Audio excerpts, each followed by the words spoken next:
a solid fighter. It's gonna be great come March the 1st. All that. And I seen what you said, talking about if you knock me out, you gonna do this. All right now. I seen it. Just days after the rematch was announced, Gervonta Davis wasn't resting, vacationing, or making press rounds. He was already back in the gym, sweating, grinding, and rebuilding. The newly released footage from Prime TV revealed something different, something urgent. Tank wasn't easing back into training. He was throwing bombs, sprinting at dawn, lifting weights he used to avoid. 8, 7, power, 6, 5, power, 4, power, 3, 2, one more. Good. For a fighter who once mocked strength training as too slow for real fighters, watch him. It was a clear signal. He's done playing safe. And then came the biggest surprise, Calvin Ford, the legendary trainer who's been in Tank's corner since day one. The same man who wasn't there for the first Roach fight. Now he's back, and his presence changes everything. The chemistry between them is almost spiritual. Calvin doesn't just train Tank. He grounds him, disciplines him, brings out the fighter that made fans believe in greatness.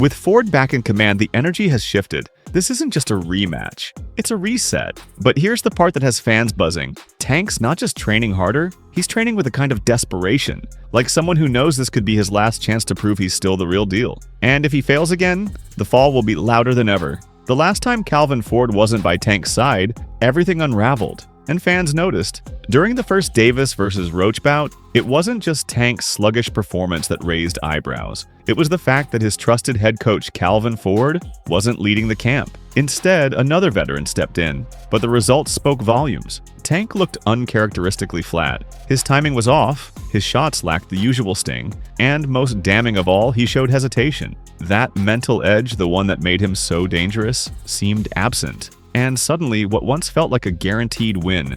Success here for Roach in round 7.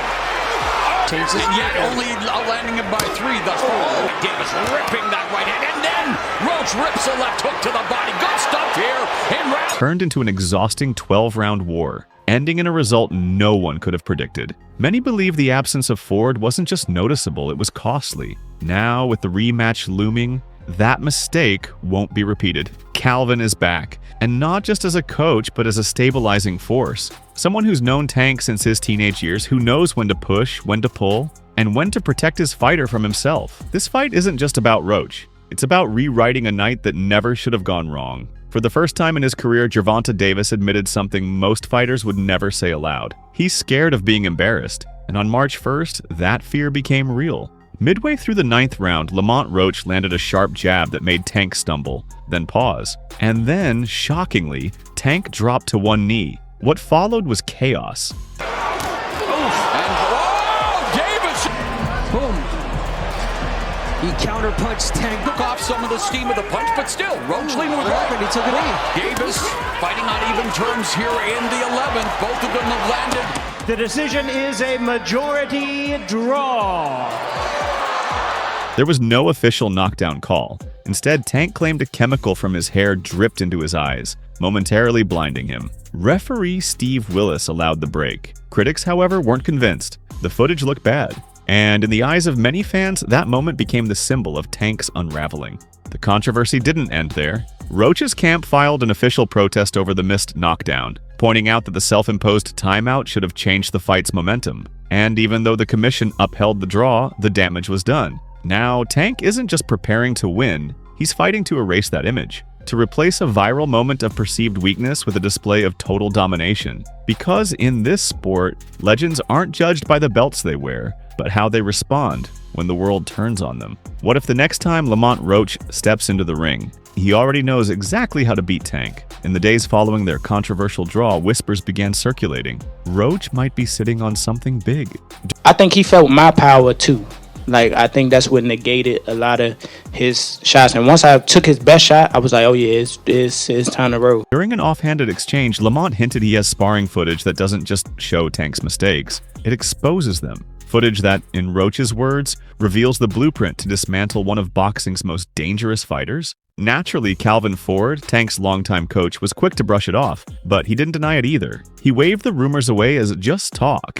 But the boxing world knows better. Roach isn't the type to bluff without a plan. And when a fighter publicly suggests they've cracked your code, it's not just talk, it's a message. And what's worse, it might be true. Tank has always relied on his explosive power and reflexes to overwhelm opponents. But if Roach's team has footage that reveals the timing, the habits, or the defensive lapses that Tank can't afford to repeat, this rematch could be more dangerous than anyone expects.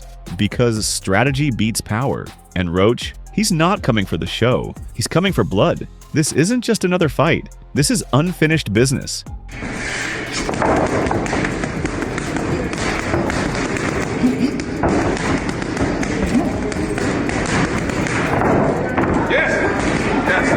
Years in the making. Long before the bright lights, the private jets, and the world titles, Gervonta Davis and Lomant Roach were just two hungry kids in amateur gyms, fighting for respect. They clashed back in the Silver Gloves tournaments, sparred multiple times as teens, and learned the sport side by side in those cold, unforgiving training rooms. They weren't just opponents, they were mirrors of each other. Both scrappy, both overlooked, and both chasing greatness. Tank may have risen faster, earning knockout reels and pay-per-view headliners, while Roach quietly built his resume in the shadows. But Roach never forgot those sparring sessions. He never forgot the times he got the better of Tank, or the times he didn't. And now, all that history is boiling over. This isn't about belts anymore. This is about pride. It's about proving who the better fighter has always been. Not under the spotlight, but when it really counts. And Roach? He's not just stepping into the ring to win, he's coming to settle a score that started long before the world was watching. There was a Jake Paul mega fight in the works, until Gervonta Davis slipped and everything fell apart. It sounded insane, until it didn't.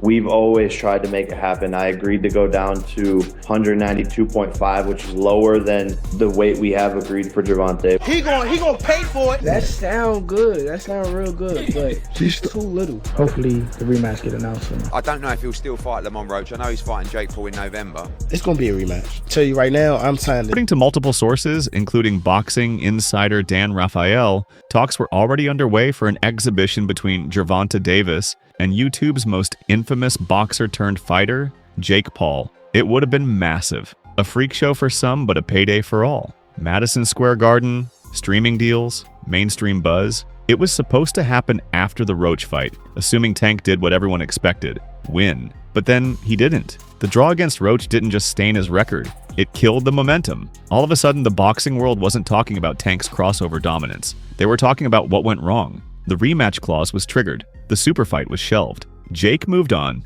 and just like that, Tank's big Hollywood moment, gone. That like we couldn't actually get it professionally sanctioned. I can see that going left. You better be on his A game.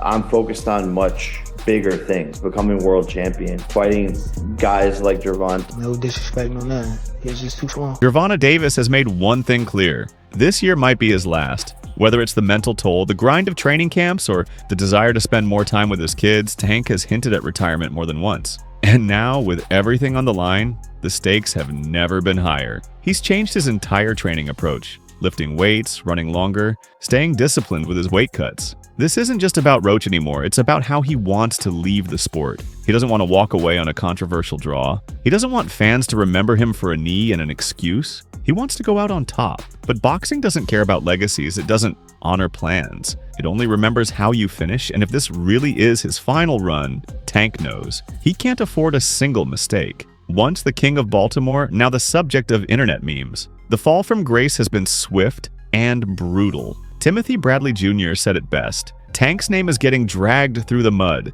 and he's not wrong. The same fans who once called Davis the next pound-for-pound king are now questioning if he even belongs at the top. And it's not just about boxing skills anymore, it's about trust. Trust that Tank can still show up when it counts. Trust that he can still finish what he starts. Because fans are loyal until they're not. And right now, many of them have already switched sides. So now the question is simple. Can Gervonta, Tank, Davis rise from the chaos? Or will Lomant Roach hand him his first official defeat and force an early exit from the sport? Let us know in the comments who you think takes the rematch. Alright guys, for the best updates on boxing news, moments, events, and actions, subscribe to Knockout Updates and turn on notifications to never miss out on quality content. And check out our other videos. Until next time, peace out.